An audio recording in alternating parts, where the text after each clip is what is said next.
In this video, we'll take a look at some beginning proofs, some preliminary proofs, and we'll also look at different styles of proof. First of all, what is a proof? A proof is a logical sequence of steps beginning with given information and then using definitions, postulates, and theorems that allow us to arrive at a geometric conclusion. So every proof starts with something that's given. It might be a diagram, it might be information about a diagram, and it also gives us something that we're trying to prove. And everything in between is the hard part about writing the proof. So we need to use those if-then statements that we spoke about in class. We need to use the definitions, the postulates, the theorems to create a logical sequence of steps that will lead us to that conclusion.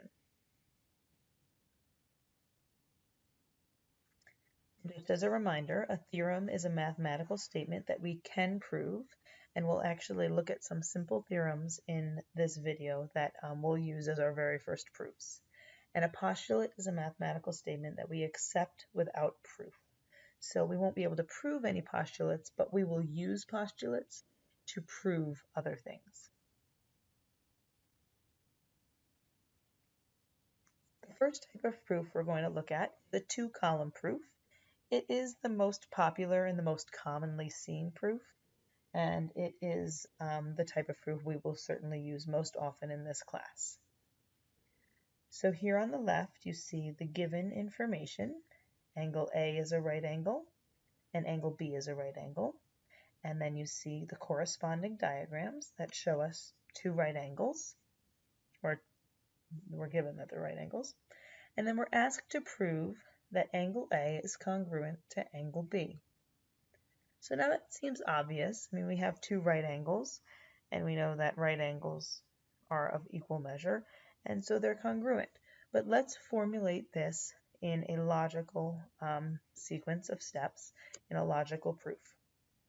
So with a two-column proof, you see the statements on the left and the reasons on the right, and each statement is matched with a reason. So we start with something that's given. We're always going to start with something that's given. You don't have to start with all of the given information, but you will always, your first statement will always be one of the pieces of given information. So we'll start with angle A is a right angle, which is given to us. And because angle A is a right angle, we can conclude that the measure of angle A is 90 degrees, because we know that right angles have measures of 90 degrees. So we can make that direct conclusion from the given information. The reason that the measure of angle A is 90 degrees is the definition of a right angle, and we state that as an if-then statement. If an angle is a right angle, then its measure is 90 degrees. Okay, following that, we see our second given statement, angle B is a right angle, also given, and then by the same series of logic, the measure of angle B must also be 90 degrees. And then finally, we can conclude that proof statement that angle A is congruent to angle B. And the reason is if two angles have the same measure, then they are congruent. That is the definition of congruent angles, angles that have the same measure. So you see, we start with the given and we end with that prove statement.